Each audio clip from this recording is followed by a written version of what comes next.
and it's hard for us to believe that when you live here and you've grown up here your entire life. But for almost all of human history, everyone that's ever lived has basically lived in societies where you were trapped doing whatever your parents did. So if your parents happened to be one of the few people that were wealthy and well-connected, you probably were going to be wealthy and well-connected. And everybody else, no matter how talented you were, no matter how hard you worked, no matter how many sacrifices you were willing to make, there was only so far you could go. And that meant that generation after generation, people were trapped in the circumstances that we were. Just imagine what that must feel like. To know that you have the ability to contribute, to know you have great ideas, to know that you can make a difference. But you can't, because your parents weren't the right people, and you're not connected in the right way. As hard as that may be for us to believe as 21st century Americans, that has been the human condition for almost all of history. Where that began to change was about 200 years ago with the notion of free enterprise here in America. And our political liberties get a lot of attention, and rightfully so. But I think the part that doesn't get enough attention is what a dramatic change free enterprise, American-style free enterprise, has meant to the world. How many millions of people from all over the world have come here and emerged from generations, literally, of poverty and being underprivileged to accomplish extraordinary things. When this debate we had recently with Mr. Putin about whether America was exceptional or not, the reason why America is exceptional, by the way, exceptional doesn't mean that God loves Americans more than he loves other countries or that we're superior to other people. It means that we're different and special. And what has made us different and special is that this is that one place where for over the last 200 years, through hard work and sacrifice, people have been able to improve their lives and leave their children better off than themselves. And if there's anything that I'm worried about today in American politics, there's a lot of things and a lot of issues that capture our attention, but the central issue of our time is that a growing number of Americans are starting to worry that that's not true anymore. They're starting to feel like hard work and sacrifice maybe isn't enough because they are working hard. They are making sacrifices. And they're struggling to stay afloat, much less get ahead. And the reason why that's so dangerous for this country is that is our unifying principle. That is a value that all Americans share. We disagree on so many issues. We have these vibrant debates on so many different ideas. But this is the one thing that all Americans fundamentally believe. That it is unfair. That it is fundamentally unfair for someone who is willing to work hard, for someone who is willing to sacrifice, for someone who has talent and ability. It is fundamentally unfair that they should somehow not have the chance to get ahead.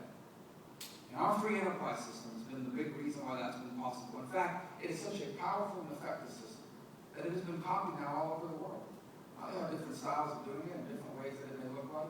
But today there are millions of people around the world living in the middle class. Not because their governments embrace socialism or Marxism, but because they've tried to emulate the American experience. In many ways, the 21st century should also be an American century, but it can't be and it won't be if we continue to abandon the powerful principles of free enterprise. And to that I would say that both political parties are guilty of that. Of a steady, consistent, over 50-year incremental changes in governmental policies that today stand in the way of the free enterprise system. We have other challenges that contribute to that as well. We have a real skills gap in America, where too many people simply don't have the skills needed for 21st century middle-class jobs.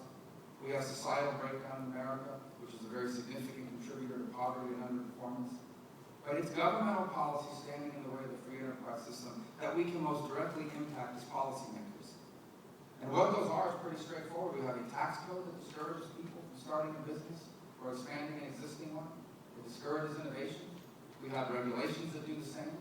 Few, if any, of our regulations are the product of a cost-benefit analysis. We had a hearing earlier today on fisheries, which for many people may sound like, what does that have to do with free enterprise? In many ways, it's the epitome of it. You literally eat what you catch. Now, they don't eat it, they sell it. But my point is that that's their business. These are middle-class jobs. These are hard-working jobs. For many of these people, this is what their family has done for 2 generations or more. The federal government regulates that. And it was regulating it in a redundant way that was hurting people. When I asked the General Accounting Office, did you guys undergo any sort of economic analysis, what impact this would have? Their answer was, we did not. It gives you insight into how rules are made and regulations are made without any view whatsoever on what impact it's having on job creation, on upward mobility, and on empowering people. So regulations are a big problem as well. So is our national debt. We talk about the national debt as if it's an accounting problem. It is an accounting problem. It's also a moral problem, what they're doing to the future generations of Americans. But it's also a clear and present problem. Because there are jobs that are not being created and businesses that are not being opened. Because the debt is discouraging people from investing in America's future. Because they are afraid of a future debt crisis, which is inevitable if we do not make changes to our structural spending programs. And they know what a debt crisis looks like. Draconian changes in government, massive increases in taxes, and a lot of disruption. These are not things that encourage people to risk their money to start a new business or invent a new product. And the result is that there are jobs that have not been created directly attributable to our debt and the lack of any plan to address it. I say all these things to you because I think the essence, that really our future depends on whether we embrace free enterprise or whether we abandon it. There is no way America can remain exceptional without it.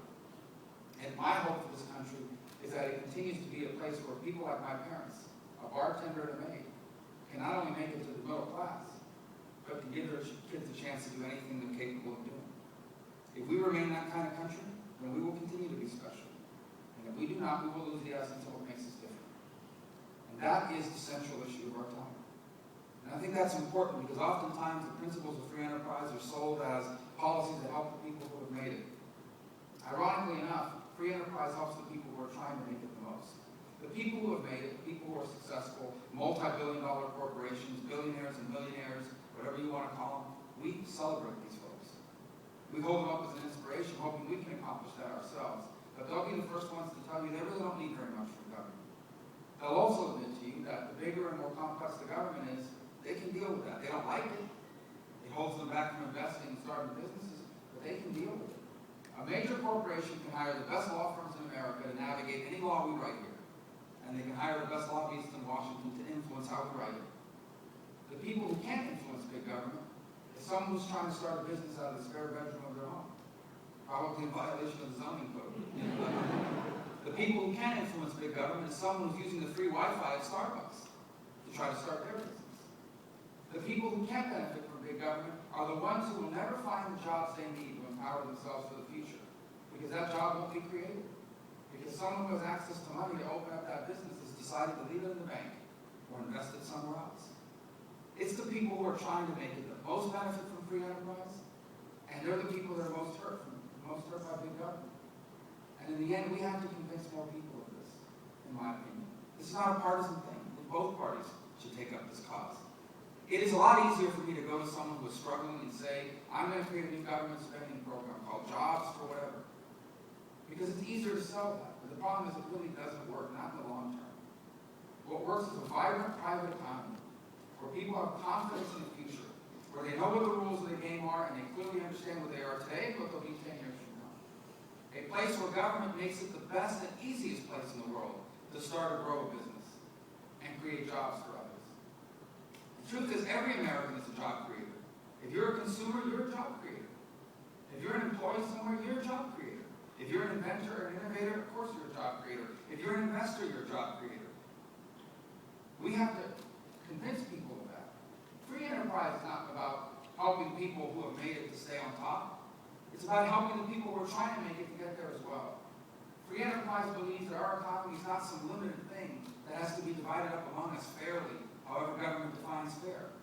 Free enterprise believes that every one of us can be better off without having to make anyone else worse off. Free enterprise believes that our goal is not to make rich people poorer, it's to make poor people richer. That we believe every single person in America can succeed, because it's not a zero-sum game. That's the difference between big government and free enterprise. And that's why free enterprise works and big government fails everywhere it's been tried. And those who doubt me, I ask you this.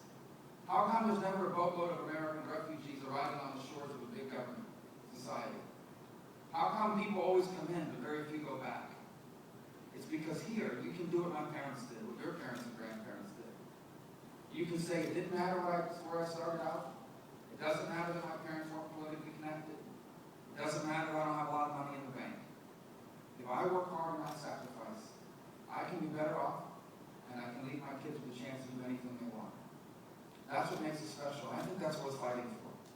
And I hope that's what politics will be about in the years to come. So I thank you for what you're doing to encourage that in the minds of young people and believing that their future, too, could be one of prosperity and upward mobility. Because that's what makes us Americans, and that's what makes America special. So thank you so much for having me.